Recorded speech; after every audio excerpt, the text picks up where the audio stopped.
자, 우리 하나님 나라 관점으로 보는 수요 성경 강좌, 오늘 이제 전체 개관을 했고 또 창세기 1장부터 12장까지를 봤고, 이제 오늘은 12장부터 50장까지를 보게 될 겁니다. 자, 우리가 지난번에 본 창세기를 좀 한번 기억할 필요가 있어요.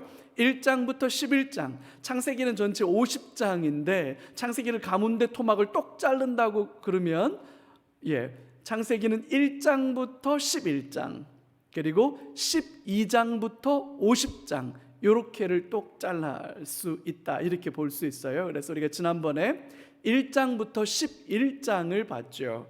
The origin, 기원이라고 하는 내용을 살펴봤어요. 그래서 창세기 1장부터 11장은 중요한 4가지 사건을 다루고 있죠. 창조, 태초에 하나님이 천지를 창조하시니라. 그래서 창세기 1장 1절은 너무나도 중요한, 우리 성경의, 우리 신앙의 가장 중요한 출발선이에요.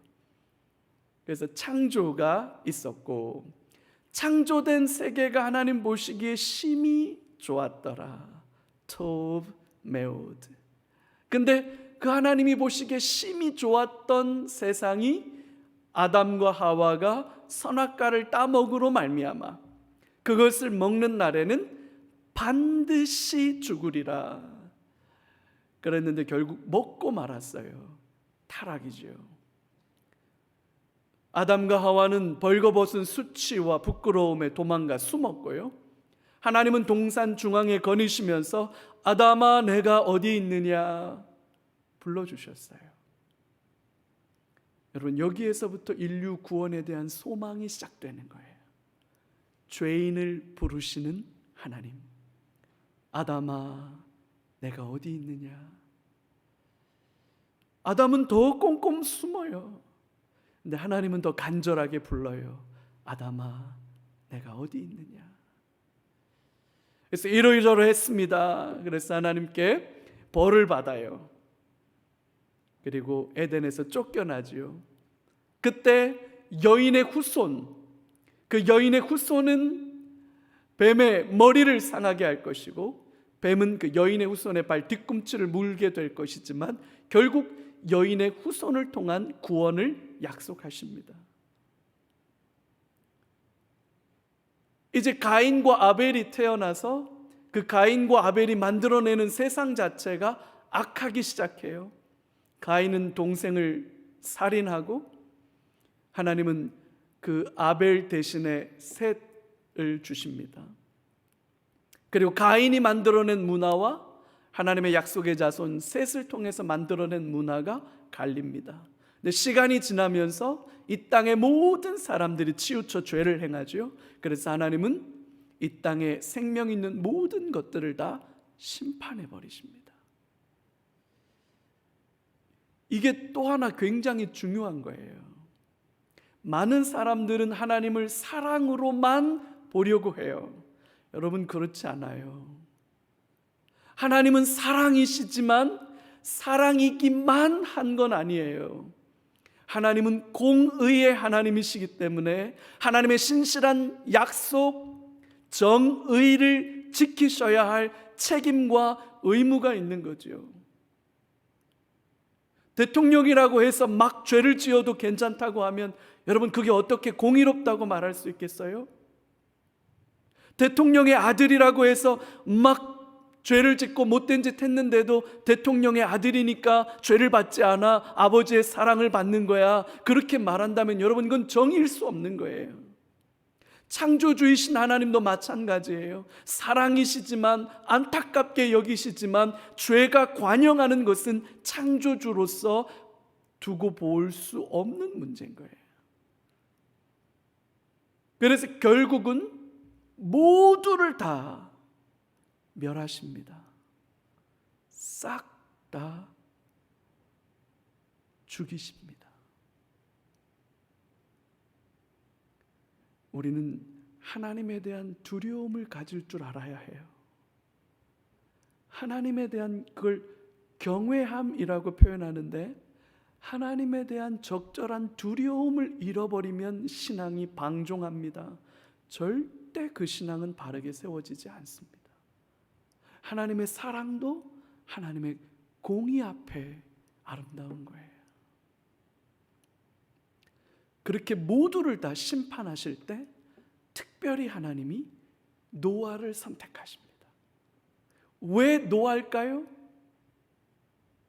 그건 하나님의 주권입니다. 여기서부터 하나님의 주권적 선택에 의한 구원이라는 놀라운 성경의 진리가 드러나기 시작합니다. 그리고 홍수를 통해서 심판하시고 난 다음에 노아와 그 가족들이 나와서 그 노아와 새로운 가족들을 통해서 하나님이 역사를 다시 시작해 가시는데, 이제 뭐라고 그러시느냐? 무지개 언약을 통해서 다시는 이렇게 한 번에 다 멸망시키는 일은 없을 거다, 보존의 약속을 하십니다. 무지개 언약을 통해서. 언제까지? 예수 그리스도 여인의 후손이 와서 그 구원을 완성할 때까지. 그래서 우리 주님 다시 오시는 그날까지 여러분, 이 세상은 보호될 겁니다. 소행성이 충돌해서 지구가 멸망하면 어떡하지? 여러분 걱정하지 마십시오. 그 충돌하기 전에, 그렇게 멸망하기 전에 우리 주님 오십니다. 폴문이라고 해서 막 달이 막 와가지고 막 쓰나미 해일이 일어나고 다 걱정하지 마십시오. 그 전에 우리 주님 오십니다. 그래서 우리 주님 다시 오실 때까지 이 세상은 보존됩니다. 그리고 노아의 세 아들 셈, 함, 야벳. 근데 셈이 장자고요, 함이 둘째고요, 셋째가 야벳. 근데 둘째 함이 아버지 술 취한 모습을 보고 얼레리꼴레리 했다가 굉장히 아버지 노아에게 혼납니다. 반면에 셈과 야벳은 그 아버지의 부끄러움을 가리기 위해서 뒷걸음질 치지요. 그러면서 이제 족보가 쭉 등장해요.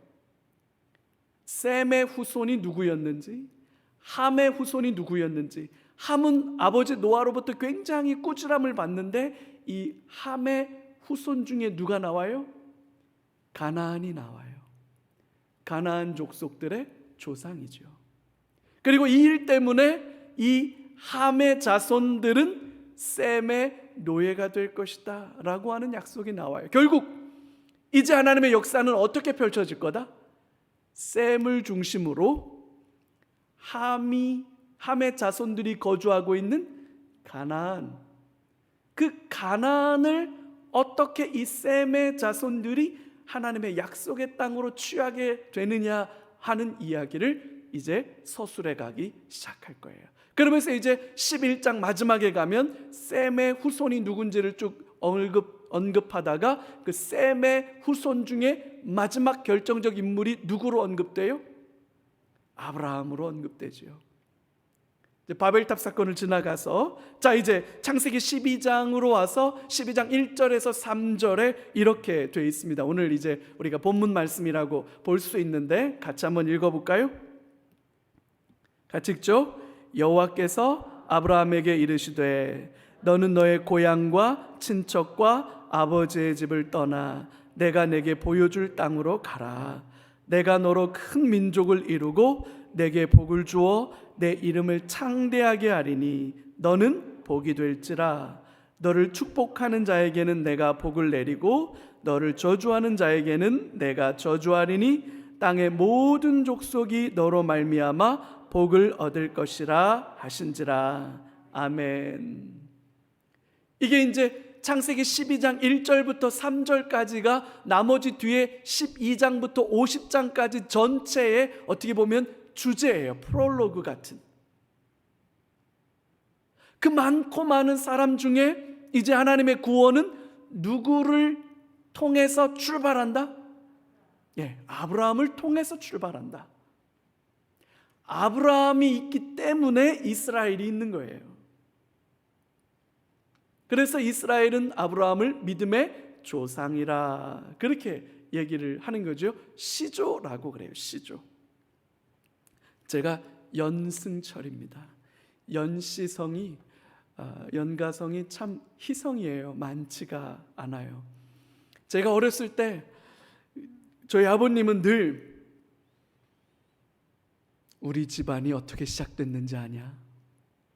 저희 연씨를 가지신 그 연가성은 혹자는 흥부와 놀부의 후손이 아니냐, 그래서 박 타다가 대박난 집안 아니냐, 제비 한 마리 잘 키워서 대박난 집안 아니냐, 그렇게 얘기하는데요, 우리는 그 연가가 아닙니다. 역사의 지식이 좀 있는 분들은 그럼 그 개소문, 개소문 그 집안이냐? 아닙니다. 저희는 그 집안도 아닙니다. 지금 대한민국에 있는 연가성을 가지신 분들의 대다수는 한 성씨인데요, 고려 공민왕 때 저희 우리나라에서 시작된 첫 할아버지는 명나라 공주가 공민왕에게 시집을 옵니다. 그 시집을 온 공주의 호위대장, 그러니까 그 공주를 호위해서 우리나라 고려의 공민왕의 신부가 되도록 모시고 왔던 경호 책임자였습니다. 그분이 저희 우리나라 연가 성씨의 시조십니다. 그래서 저희 집안은 기본적으로 무장 가문입니다. 공부보다는 몸쓰기를 더 즐겨하고 공 차는 거 혹은 뭐 공 던지는 거 이런 걸 즐겨하지 곡 책 읽는 건 늘, 그래서 저희 아버지 늘 저희 어렸을 때 실제로 저렇게 책 보고 공부하고 그러면 우리 집안은 그런 집안 아니다, 나가서 노는 거고 그렇게 하는 거다, 그래서 공부 그만하고 나가 놀아라. 전 진짜 그런 말 듣고 살았어요. 그래서 나 공부하는 거 건들지만 않았어도 좋겠다, 이런 게 제 초등학생 때 마음이었어요. 그런 정도로. 제가 왜 이런 얘기를 합니까? 어느 집안이나 다 우리 시조가 아래서 나왔답니다. 김수로왕, 그죠? 박혁거세, 뭐 이렇게 해가지고 다 그런 얘기가 있죠. 기본적으로 여러분 이 얘기를 어떻게 이해를 하셔야 되냐면, 잘 봐요.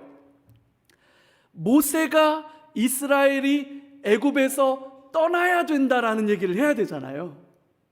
지금 이스라엘은 고센 땅에서 거의 한 200만 가까운 사람들로 불어났어요. 그죠? 애굽에 살고 있는 하나의 소수 민족 중에 굉장히 큰 하나의 소수 민족을 형성하고 있는 거죠. 근데 모세가 뭐 여러 가지 얘기를 다 떠나서 모세가 그 이스라엘 민족들을 향해서 이렇게 말해야 돼요. 여러분, 우리 애굽을 떠납시다. 그리고 가나안으로 갑시다. 지금 이렇게 돼야 되는 거잖아요. 모세가 가진 가장 큰 고민이잖아요. 자, 여러분 여기에서 떠나서 가나안으로 갑시다 라고 하는 이 얘기를 할 때, 가나안에 잘 살고 있던 이스라엘 백성들, 히브리 민족이에요. 히브리 민족. 그때는 히브리 사람들이라고 그랬으니까 이 히브루라고 하는 말은 비루한 놈들, 이런 뜻이에요. 굉장히 얕잡아 보는 말이에요. 우리 조센징 하는 말처럼 비슷한 말이에요. 그러니까 애굽 사람들이 굉장히 비루하게 낮추어 부르는 말이 히브루라고 하는 말이에요. 저 히브루족들, 그 히브루족들이 거기서 비루하게 살고는 있지만 나름 여기 터를 잡고 한 400년 넘게 살았단 말이죠. 그랬던 사람들에게 여러분, 자 여기를 떠납시다, 가나안으로 갑시다 라고 하는 얘기를 할 때 거기에 있던 히브리인들이 모세를 향해서 이렇게 묻겠죠. 왜? 우리가 왜 가야 되는데? 뭐 달러 그 고생을 해야 되는데? 이게 제일 큰 숙제 아니겠습니까? 그러면 모세가 이스라엘 백성들을 이끌고 가나안으로 가자라고 말하려면 설득할 수 있는 근거가 필요할 거 아니에요. 가나안은 이미 사람들이 살고 있는데, 이미 너무나도 발달한 문명과 문화를 가지고 있는데, 그 사람들이 살고 있는데, 빈 땅도 아니고 그냥 뭐 산보 나가듯이 요 앞에 나가가지고 뭐 한 바퀴 돌면 되는 그런 곳도 아닌데 한참을 가야 되는 거고, 이스라엘이 집단적으로 그렇게 가는 것 자체가 불가능하고 현저하게 어려운 일인데, 우리가 여기를 떠나서 가나안으로 가자라고 말할 때 거기에 살고 있는 수십만의, 적어도 한 200만 정도는 되는 히브리인들은 하나같이 물을 거예요. 왜 우리가 그 고생을 해야 되냐, 그걸 가야 될 이유가 뭐냐라고 물을 거 아니에요. 그러면 어디서부터 시작하고 싶을까요? 원래 거기가 누구 땅이었다? 우리 땅이야. 거기가 우리 땅이라고 이야기할 수 있는 이유가 뭐냐? 우리 시조 할아버지에게 그 땅이 약속되었었어. 그리고 그 땅을 주시겠다고 우리 할아버지들에게 누누이 약속했었던 거야. 그러니까 우리는 지금 그 땅을, 그 약속을 성취하기 위해서 가야 돼. 그게 하나님의 약속이야. 자, 그러면 그 다음 질문이 뭐겠어요? 도대체 그 하나님이 누군데? 그죠? 여기 애굽은 하나님이 누구예요 지금? 태양신 라, 생명의 신 오시리스, 이것들이 애굽을 지배하는 그때 당시엔 최고의 신들인데, 야, 그럼 우리 그걸 약속한 하나님이 도대체 누구야? 얘기 잘했어. 잘 들어봐.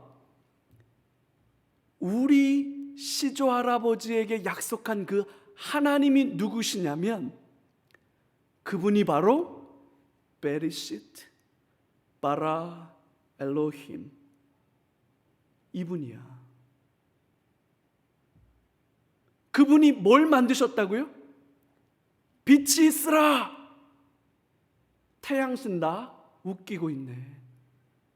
우리 하나님이 가만히 계시면서 빛이 있으라 하니까 그냥 빛이 있었던 거야.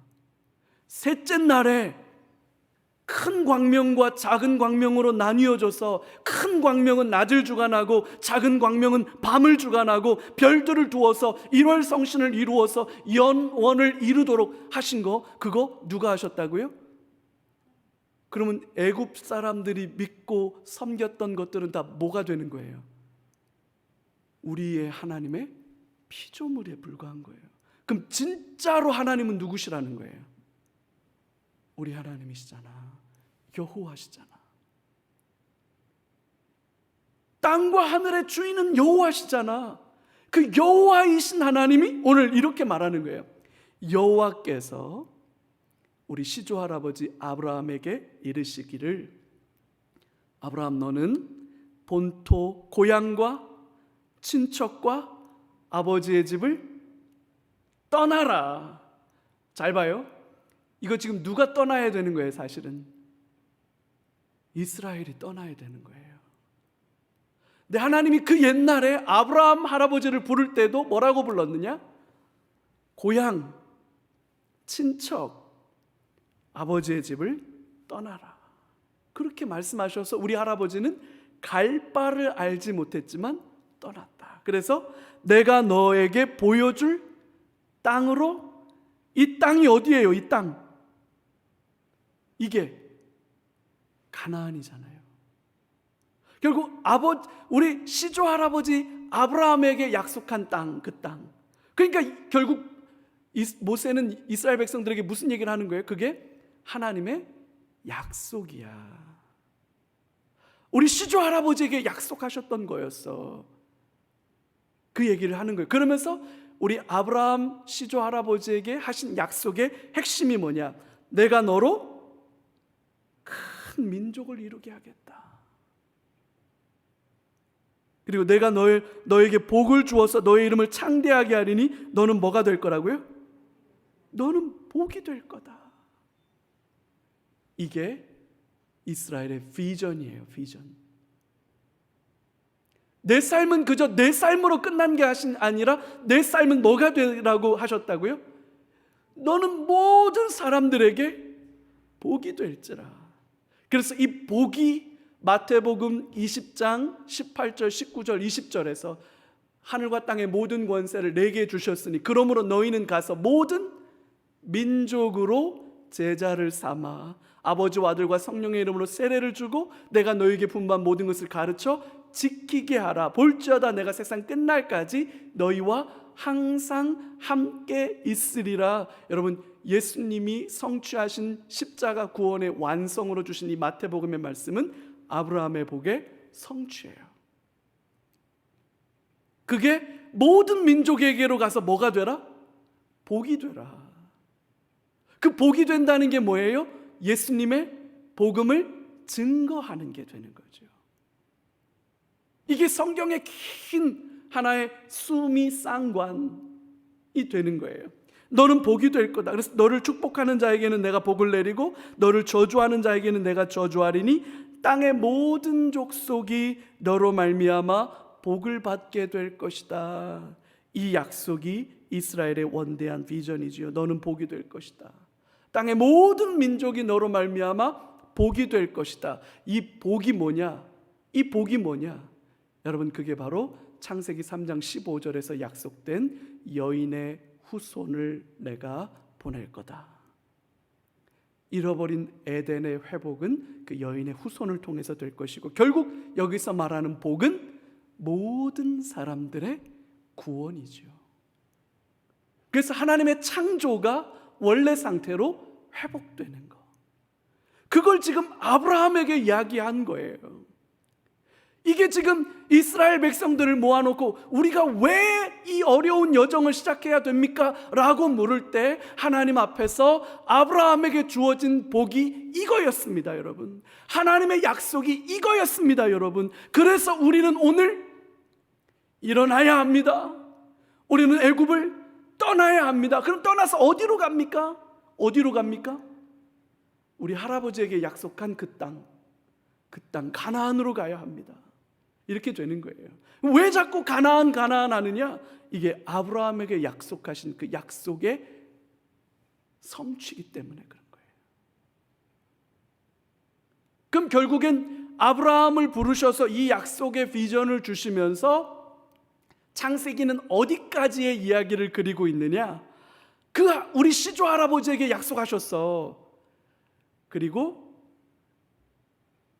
아브라함, 이삭, 야곱, 요셉을 통해서 결국 우리가 여기에 살게 된 거야.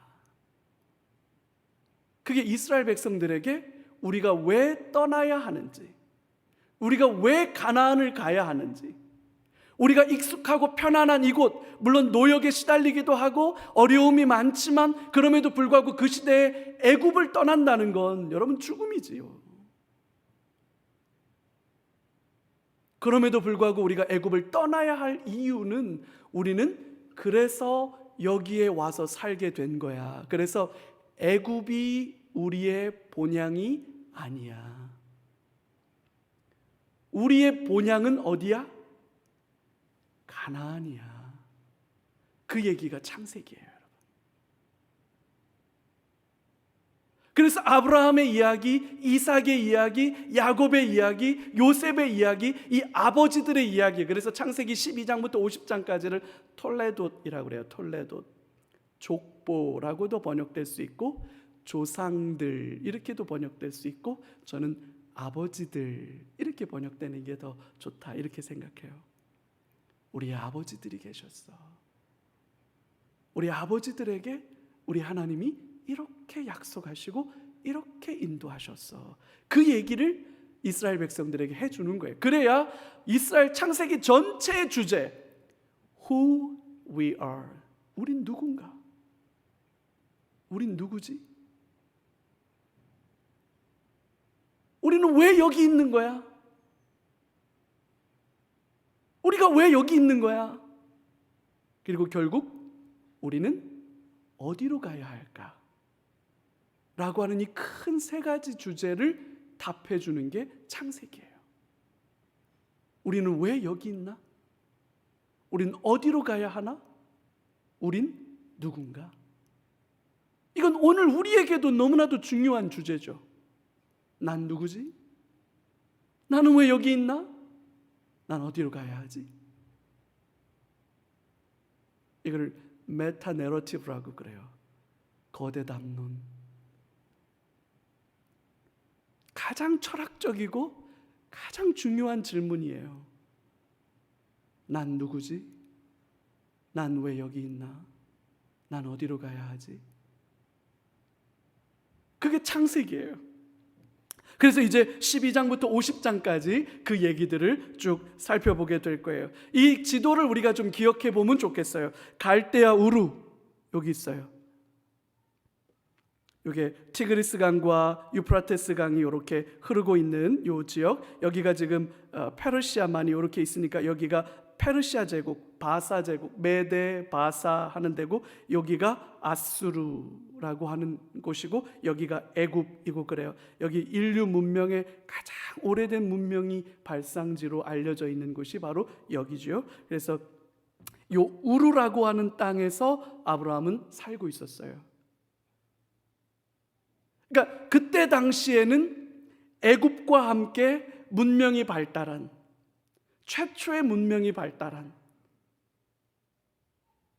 우리가 세계사 시간에 배웠던 함무라비 법전 이런 얘기, 수메르 문자 이런 얘기들, 이게 다 이 동네 쪽에서 나온 이야기들이에요. 이게 여기 살았던 아브라함에게 어느 날 하나님이 아까 12장 1절에서 봤던 것처럼, 방금 전에 봤던 것처럼 하나님이 느닷없이 아브라함에게 나타나셨어요. 어느 날 신이 아브라함에게 나타났어요. 너는 본토 친척 아비집을 떠나서 내가 너에게 지시할 땅으로 가라.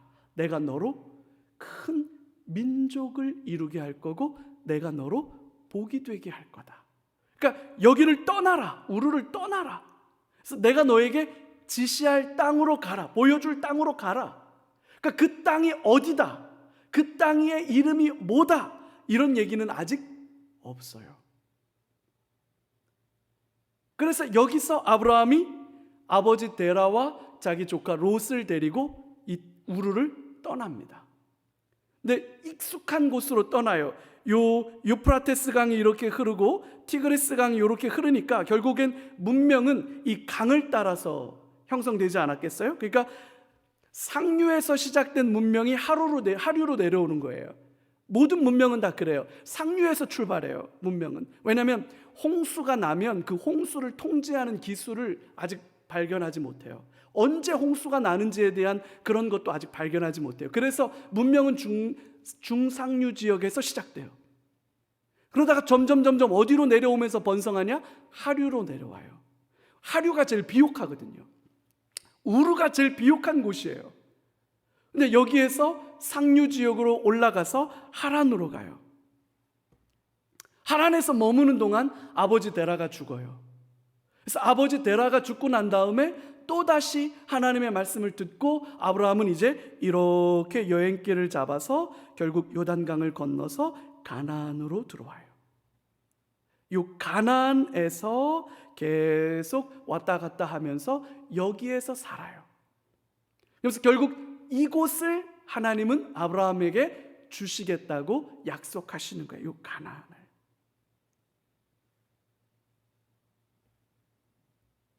자, 가나안에 입성을 합니다.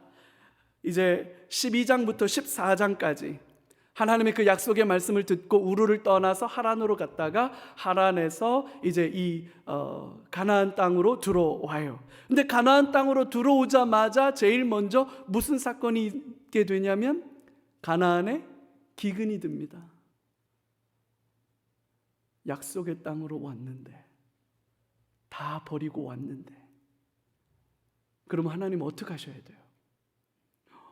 아이고 수고했죠요 이러면서 한동안은 뭘 주셔야 돼요? 풍년을 주셔야지. 근데 와서 적응하기도 어려운데 하나님은 뭘 주셔요? 기근을 주세요. 그래서 어디로 가냐? 애굽으로 갑니다. 애굽으로 갔다가 무슨 일이 벌어져요? 사라를 자기 누이라고. 이야, 이거 뭐 하고 싶은 얘기가 굉장히 많지만 시간 관계상 적어도 저는 그런 남자는 아닌데 우리 남자분들 용기를 가지시기 바랍니다. 그죠? 우리 어디 가서 아무리 조폭이 덩치가 뭐 착하게 살자 아무리 이렇게 막 해놨다고 그래서 내 아내를 아니에요, 제 여동생이에요 이러고 이렇게 우리 아브라함보다는 우리가 조금 나은 것 같아요. 아브라함보다는. 애굽에서 그 일들이 있었는데 이걸 왜 기록하고 있냐면, 이게 왜 중요하냐면 결국 하나님께서 아브라함에게 약속한 건 뭐예요? 내가 너로 뭘 만들겠다? 민족을 만들어주는 게 지금 하나님의 약속이고, 아브라함에겐 그 약속이, 그러니까 두 가지가 지금 흐르고 있는 거예요. 하나는 땅을 주시겠다는 약속과 또 하나는 큰 민족이 되겠다라고 하는 이 두 가지 약속이 아브라함의 삶에 굉장히 중요하게 흐르고 있는 거예요. 지금 가나안은 아직 얻어지지 않았어요. 그럼 지금 하나님이 아브라함에게 주실 또 하나의 약속은 뭐냐면 민족인데, 아브라함의 본처가 누구예요? 사라예요. 근데 만약에 사라가 다른 남자에게 짓밟혀진다면, 그럼 하나님의 이 약속이 무너지는 거예요. 그래서 기근 속에 하나님 주신 약속의 땅으로 왔는데도 불구하고 애굽으로 피신을 갈 수밖에 없는 상황이었는데도 불구하고 결국 그곳에서 아브라함마저도 자기 아내 사라를 그렇게 누이라고 했음에도 불구하고 누가 개입해서 이 사라를 지킵니까? 하나님이 개입하셔서 사라를 지켜요. 왜? 왜 지켜줍니까? 아브라함을 통해서 뭘 이루어야 되기 때문에, 큰 민족을 이루어야 되기 때문에. 여러분, 우리가 잘나서 하나님의 약속이 지켜지는 거 아니에요. 이건 우리 장로교 신앙의 가장 중요한 핵심이에요. 하나님의 주권적 섭리와 은혜가 우리를 붙드는 거지, 우리의 치열한 헌신과 노력이 우리를 붙드는 거 아니에요. 물론 우리의 헌신과 노력이 중요하고 전적으로 하나님 앞에 내어드리는 그 은혜가 필요하지만, 여러분, 그보다 더 중요한 건 뭐다? 하나님의 주권과 섭리예요. 그래서 무사히 애굽에서 뭘 얻어서 돌아오느냐? 바로가 완전 시겁해가지고 아브라함에게 양과 염소와 많은 재물을 줍니다. 여러분, 이거 어디서 보게 될 장면이에요? 출애굽하는 이스라엘의 모습이잖아요. 10번째 재앙 이후에 바로가 빨리 떠나라, 당장 떠나라, 그래서 제발 떠나라고 어떻게 해요? 은금 패물을 다 벗어서 이스라엘에게 줍니다. 그래서 이스라엘은 그 돈 들고 나옵니다. 사실 그건 이미 우리 시조 할아버지 때도 있었던 일이었던 거예요. 지금 모세는 그 이야기들을 현재 이스라엘 백성들 들으라고 해주는 거예요. 그래서 이제 아브라함이 재산을 얻어가지고 애굽에서 나옵니다. 그래서 이제 그곳에서 와서 가나안 땅에 다시 정착해서 살면서 롯이 그 가나안 지역의 왕들끼리 패권 전쟁이 붙어가지고 왕들의 연맹들이 이제 전쟁을 하다가 그만 롯이 이렇게 난민이 돼버려요. 포로로 끌려갑니다.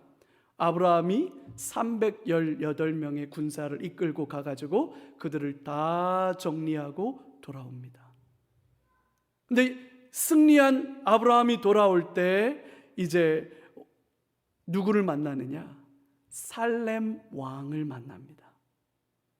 이제 예루살렘, 아마 그 지역의 왕이었던 것 같아요. 근데 이 살렘 왕, 예루살렘, 샬롬, 평강, 평화, 안녕, 뭐 이런 뜻을 가진 나라의 왕인데, 이 살렘의 왕 멜기세덱을 만나요. 근데 놀랍게도 그 멜기세덱 앞에 아브라함이 자기의 11조를 드립니다. 이 멜기세덱이 누군지는 창세기에도 설명이 안 나오고 구약에 이제 그 다음부터 설명이 안 나와요. 어디 가서 나와요? 신약 성경의 히브리서에 가야 나와요. 이 살렘 왕이 누군지, 이 아브라함으로부터 이 11조를 받았던 살렘 왕 멜기세덱이 왜 중요한지, 그거는 여러분 이거예요. 제사장이, 예수님은 무슨 지파? 예수님이 무슨 지파예요? 유다 지파죠. 다윗이니까, 다윗의 후손이니까. 자, 그러면 예수님이 제사장일 수 있어요, 없어요? 시험 보면 되는 거 아닙니까? 지금 이런 얘기하는 거 아니죠? 예수님이 제사장이 될 수 있습니까, 없습니까? 없어요. 유다 지파는 제사장이 될 수 없어요. 근데 어떻게 예수님이 제사장이 된다고 말합니까? 예수님은 아론의 후손의 제사장의 반열이 아닙니다. 그럼 누구의 권한으로 제사장의 권한을 받으셨느냐? 살렘의 왕 멜기세덱의 후손이십니다. 그래서 예수님은 살렘 왕 멜기세덱이 아브라함으로부터 11조를 받죠. 제사장들은 이스라엘로부터 11조를 받아요. 그 얘기예요. 그래서 히브리서에서 예수님은 아론의 후손으로 제사장이 오신 게 아니다. 아론의 후손으로 오셨다면 예수님은 죄 있는 인간일 뿐이다. 그러나 살렘의 왕, 그 멜기세덱, 그의 후손으로 오신 제사장이기 때문에 아브라함에게서 11조를 받았듯이 예수님은 영원한 대제사장이 되신다. 그렇게 고백할 때 여기가 나와요. 이게 창세기에 이때 나오죠. 그리고 나서 하나님이 아브라함과 언약을 맺으셔요. 아브라함에게 뭐라고 말하냐면, 별을 봐라, 모래를 봐라, 너의 자손이 어떻게 될 것이다? 이와 같이 많을 것이다. 그러면서 하나님이 아브라함과 언약을 맺어서 짐승을 반으로 딱 쪼개요. 그리고 쪼개놓은 짐승 사이를 지나가게 하시는 건, 그거는 일종의 계약 당사자들이, 그러니까 우월한 지위에 있는 계약자와, 이게 평등한 계약이 아니에요. 오늘날 우리는 평등한 계약이잖아요. 물론 집주인과 세입자의 계약은 평등하진 않아요. 이거 해볼수록 참, 그래도 어떻게 안 될까요? 뭐 이게, 아이고 주여. 하여튼 이 세입자, 그런데 이게 하여튼 이때 당시 아브라함 시대의 계약은 굉장히 불평등한 계약이에요. 그래서 이 왕이 자기가 점령한 나라의 그 왕에게 억지로 매기는 그런 형식의 조약이기 때문에 그 저주의식을 해요. 동물을 잡아서 반으로 딱 쪼갠 다음에 그 쪼개놓은 동물 사이를 지나가요, 둘 다. 이게 무슨 의식이냐면, 이 약속을 쌍방간에 누구든 어기면 이 쪼개진 동물처럼 쪼개질 것이다. 근데 여러분, 놀라운 게 있어요. 창세기를 잘 읽어보면 이 쪼개놓은 동물 사이를 원래 법칙으로 하면 계약의 언약의 당사자인 하나님과 아브라함이 둘 다 지나가야 되는데 하나만 지나갑니다. 누가 지나가요? 50%의 확률입니다. 눈 감고 찍어도 이거는 누굴까요? 하나님만 지나가세요. 왜요? 언약을 어긴 것에 대한 책임을 아브라함은 질 수 있어요, 없어요? 여러분, 우리는 그 책임 못 져요. 이미 우리는 져야 될 죄인으로서의 책임만으로도 감당이 안 돼. 그런 우리가 뭘 책임을 져요? 못 져요. 하나님 당신이 지나가십니다. 내가 쪼갤게. 그게 바로 십자가 위에서 엘리 엘리 라마 사박다니, 나의 하나님 나의 하나님 어찌하여 나를 버리시나이까. 그 쪼개진 하나님이 생긴 거예요.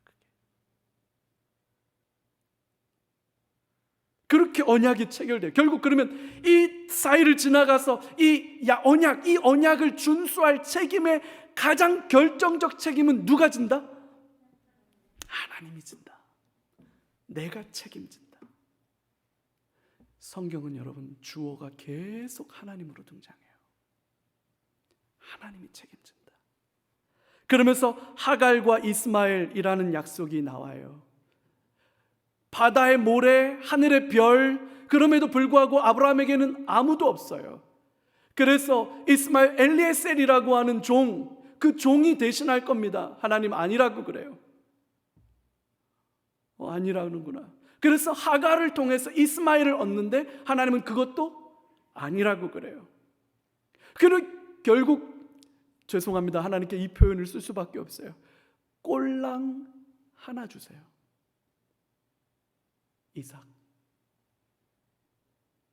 아니, 하늘의 별은 수두룩 빽빽하고 바다의 모래는 수두룩 빽빽한데, 죄송합니다 하나님, 꼴랑 하나 주고는 뭘 별을 운운하고 모래를 운운해요. 여러분, 여기에 비밀이 있는 거죠. 사실 나중에 보면 아브라함이 이삭을 얻고 난 다음에 후처를 얻어요. 그 후처를 통해서 많은 아들들을 낳아요. 그럼에도 불구하고 아브라함의 아들은 꼴랑 하나로 시작해요.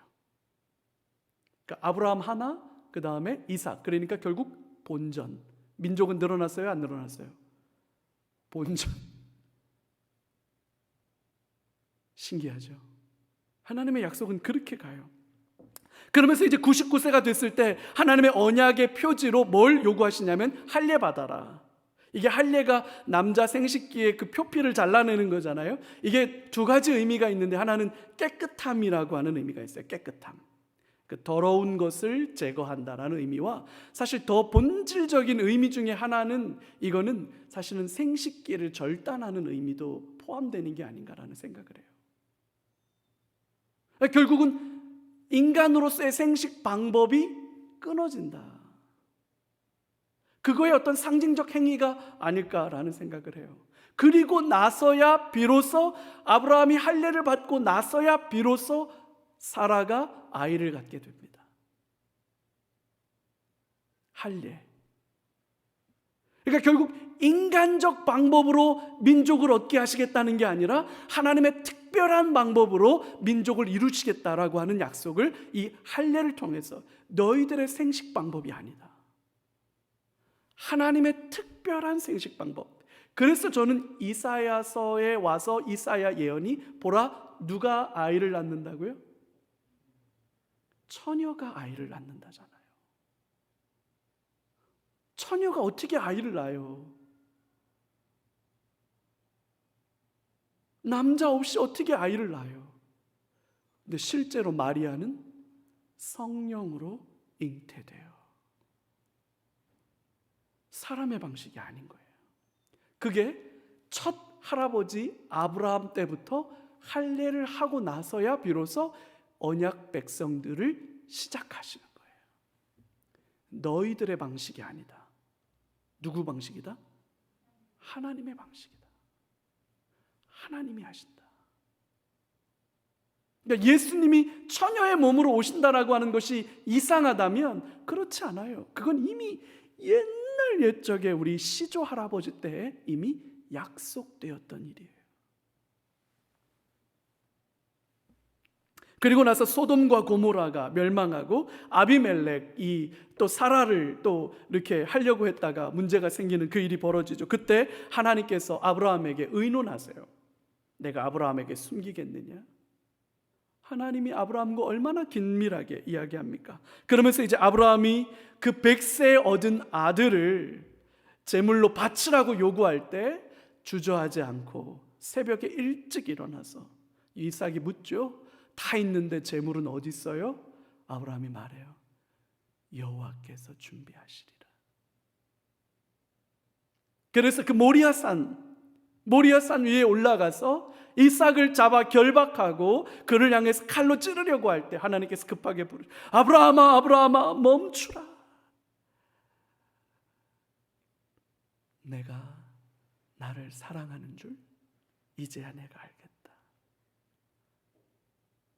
하나밖에 없는 아들을, 결국 아브라함이 이삭을 바치려고 했던 이 장면은 하나님의 독생자를 내어주시는 사랑에 대한 맛배기였던 거예요.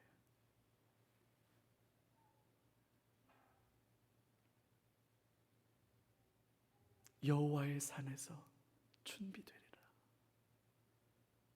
실제로 여호와의 산에서 준비되었죠. 골고다 언덕길 위에 우리 주님이 십자가에 죽으심으로. 로마서 5장 8절. 우리가 아직 죄인 되었을 때에 그리스도께서 우리를 위하여 죽으심으로 우리를 향한 하나님의 사랑이 입증되었다. 그게 바로 아브라함 이 사건이죠. 그리고 사라가 죽습니다. 127세. 그리고 막벨라 굴을 사요. 그 막벨라 굴을 사서 굳이 돈을 주고 삽니다. 이게 원조 알박기입니다. 이 가나안 땅의 소유권을 주장할 수 있는 법적 근거가 마련되는 거예요. 그리고 나서 아브라함이 175세에 죽습니다. 그리고 나서 이제 이삭은 웃음이란 뜻이에요. 네가 아이를 갖게 될 거다. 사라가 아이를 갖게 될 거다. 내년 이맘때. 그랬더니 사라가 그 말 어머 남사스러워서 어머 어떡하면 좋아 이러고 사라가 웃어요. 그래서 아니다. 내년 이맘때 내가 다시 올 건데 아이가 있을 거다. 근데 그 웃음이란 뜻이에요. 이삭이란 뜻은. 그래서 이삭이 어린 시절에 아브라함에게 그런 좀 전에 있었던 아브라함의 이야기와 겹치지요. 그리고 성년이 된 이삭이 에서에게 에서가 장자권을 파는, 그러니까 이삭이 결국 둘을 낳아요. 에서와 야곱. 하나 늘었어요. 하나. 아유, 손주까지 내려왔는데 이제 겨우 하나 늘었어요. 별은 또 뭐고 모래는 또 뭐예요. 하나 늘었어요. 근데 그 에서마저도 장자권을 기꺼이 팥죽 한 그릇에 ridiculous한 거예요. 웃기는 거예요 정말. 왜냐하면 장자는 3분의 2 상속권을 갖습니다.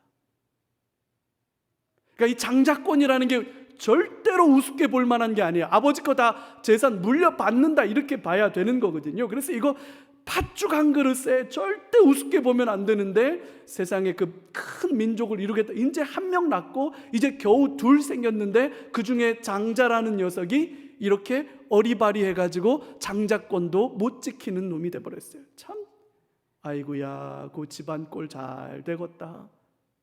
그렇게 될 수밖에 없죠. 근데 요 에서가 그 장자권을 팔았는데 둘째 아들 야곱이 그것을 비열한 방법으로 삽니다. 장년이 된 이삭이 아비멜렉으로 가서 거하는 동안 거기에서 또 자기 아내 리브가를 누이라고 속였죠. 아버지 아브라함과 비슷한 사건을 겪게 되는데 이 사건도 결정적으로 누가 개입해서 이걸 막아요? 하나님이 개입해서 막아요. 철저하게. 에서는 누구랑 결혼합니까? 가나안 여인들과 결혼합니다. 그것 때문에 리브가 마음이 속상합니다.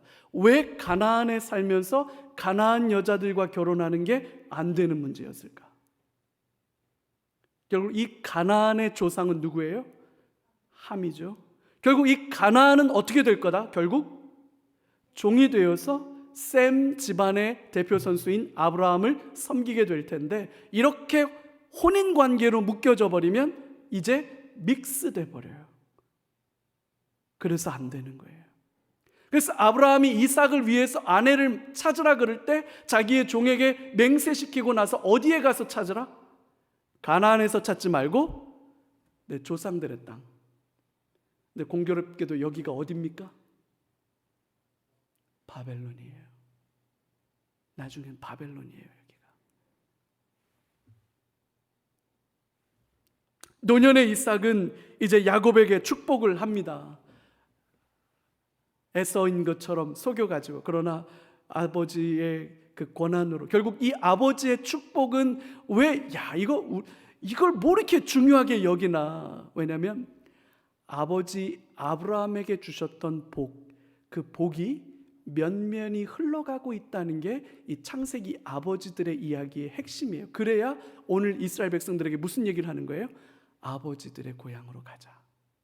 아버지들의 약속의 땅으로 가자. 이게 되는 거기 때문에 그래요. 그래서 야곱이 그 이삭으로부터 아버지 그리고 할아버지 아브라함에게 임했던 하나님의 복을 야곱이 받아요. 에서는 에돔 족속이 되죠. 에돔, 모압, 암몬, 이건 롯의 딸들. 롯의 딸들이 만들어낸 자녀들이 모압과 암몬 그리고 에돔. 자, 이러면 이제 요 세 이름은 이제 계속 나와요. 사사기에 가서 나오고 이제 분열 왕국 때도 나오고 계속 나와요. 에돔, 모압, 암몬. 그들과 왜 이런 관계들이 얽히는지 이게 창세기를 봐야 그 얘기들이 해소가 되는 거예요. 이삭이 180세에 죽습니다. 그리고 이제 야곱이 등장하지요. 야곱의 어린 시절, 아람에서의 야곱, 이제 그 형 에서의 축복을 갈아채고 이제 엄마 리브가가 너 외삼촌 집에 잠깐 피해 있어라. 그래서 외삼촌 집, 요 외삼촌 집이 어디입니까? 아마 하란 근방이라고 봐야 될 수도 있고, 아니면 아브라함이 원래 떠나왔던 우르 근방일 수도 있어요. 원래 이곳으로 보내요. 그래서 야곱이 거기에 가서 삼촌 라반을 만나서 이게 참 선수는 선수를 알아본다고, 라반도 딱 야곱을 알아보고 야곱도 라반을 딱 알아봐요. 선수가 선수를 만났어요. 그래서 막상막하, 용호상박이죠. 서로 어느 놈이 더 잘 속이나. 정말 재밌는 이야기들이 흘러. 이거 우리 시조 할아버지가 이렇게 얘기할 때 사실은 우리 시조 할아버지 약간 좀 사기꾼이었어, 이런 얘기 안 할 거잖아요. 근데 모세는 야곱, 사실 조금 구려. 우리 좀 집안이 좀 구려. 얼마나 구리냐면 막 이런 얘기가 막 나오고 있는 거예요. 그래서 구린 할아버지의 이야기들이 막 그대로 다 얘기가 되고 있어요. 그래서 라반과 그 막 가지고 하는데 결국 먼저 선빵을 라반이 날리죠. 라헬이라고 그래놓고 누구를 줘요? 레아를 줘요. 한 번 더 라헬을 위해서 7년 더 일해라. 그래서 7년 더 일해서 레아와 라헬을, 근데 레아와 라헬 두 명을 얻고 난 다음에 공교롭게도 레아를 줄 때도 시종을 하나 주고 라헬을 얻을 때도 시종을 하나 줘요. 그래서 느닷없이 야곱이 부인이 몇 명이 돼요? 4명이 돼요. 1대 1대 2로 내려왔다가 드디어 야곱 때에 4명의 부인이 생겨버립니다. 근데 이 여인천하, 여러분 조선왕조실록은 저리 가라예요. 이 4명의 여인이 무슨 경쟁이 붙었어요? 레아는 나 자존심 상해가지고 내 동생한테 막 나 지고 못 살자, 나 언니잖아. 그래서 하여튼 나는 아기를 낳으려니까 그래가지고 막 순차적으로 4명을 확 놔버렸거든요. 레아가 완전 기분 좋았어. 그랬더니 라헬이 어메기 죽어 이래가지고 내 몸종이라도, 그래서 몸종 줘가지고 아들 둘 얻었어요. 그랬더니 또 레아가 나도 몸종 있어. 그래서 또 자기 몸종 줘가지고 또 아들 얻고, 또 그러다가 또 어떻게 해가지고 하나님 또 레아에게 또 아들들을 주셔서, 그래서 라헬이 나 못 산다, 갈라서 난 니하고 못 산다, 막 어떻게 사노, 막 이러니까 그래가지고 하나님이 라헬을 불쌍히 여기사 태문을 열어주세요. 그래서 누구를 낳아요? 요셉을 낳아요. 요셉을 낳다가 그러다 보니까 경쟁적으로 막 아들 낳는 경쟁이 붙어가지고 자매들이 막 나서 결국 몇 명까지 나요? 12명 나요. 12명. 자, 조금 이제 별이 보이기 시작하고 뭐가 보이기 시작해요? 모래가 보이기 시작하는 거예요. 이야, 굉장히 안 좋은 동기 때문에, 안 좋은 가정에서, 안 좋은 이유로, 근데 하나님은 그걸 뭘로 사용하셨어요? 자식들이 늘어나게 되는 방법으로 사용하셨어요. 그래서 12명의 아들을 낳죠. 그 중에 요셉. 근데 이 요셉이 얼마나 이제 또 하나님 앞에 또 아버지 야곱으로부터 촉망을 받습니까? 그래서 그 요셉, 근데 요셉은 그렇게 신실했음에도 불구하고 야곱은 평생 속아요. 요셉 죽었다는 이야기를 듣고 평생 속이는 자로 살았던 야곱이 평생 속아요. 아이러니죠. 그렇게 속다가 요셉이 결국 어린 시절에 그렇게 그 일 때문에 형들에게 죽을 고생하다가 애굽으로 팔려가서 애굽에서 보디발의 집에 팔려가고 보디발의 집에서 결국 감옥에 갇혔다가 다시 꿈 해석하는 것을 통해서 애굽의 총리가 됩니다. 근데 이 사건을 다루고 있는 37장에서 41장에 느닷없이 38장에 누구 이야기가 등장해요? 유다의 이야기가 느닷없이 등장해요. 거두절미 쑥 들어와서 유다, 그것도 어메 이거는 어디다 내놓들 못해.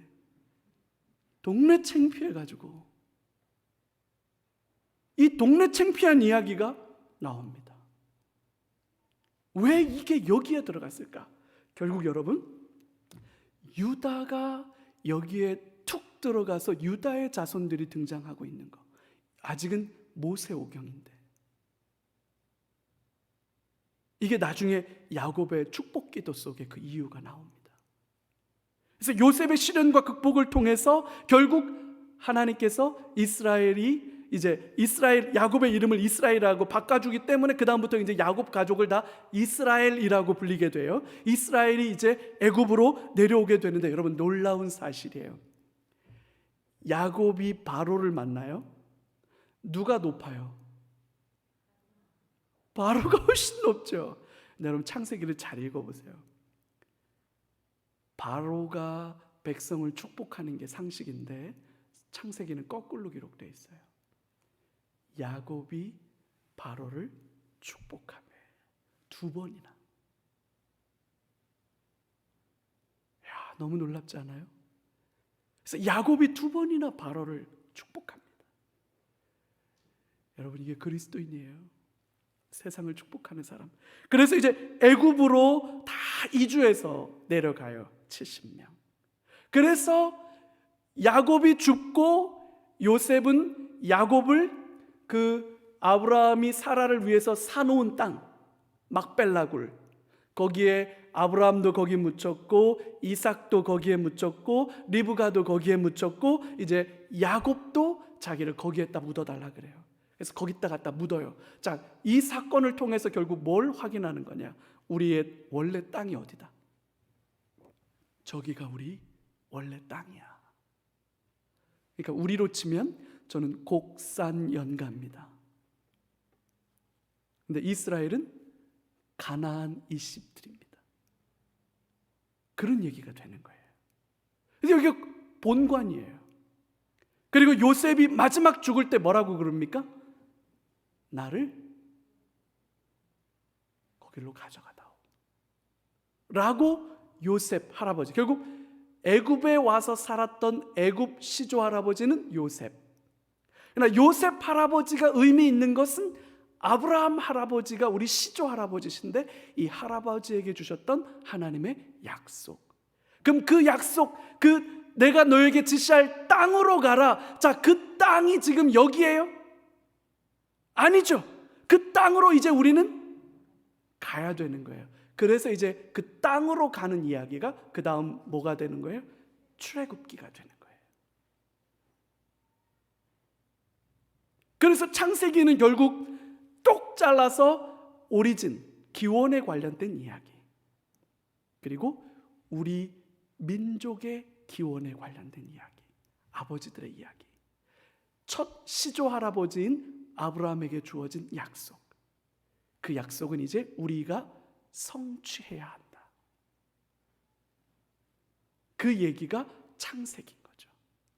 그러니까 이스라엘 백성들은 결국 창세기를 읽어야 우리는 왜 거기를 가야 하는지에 대한 이유와 명분을 찾을 수 있게 되는 거고, 드디어 이스라엘은 예라고 순종하며 떠날 수 있게 되는 거예요.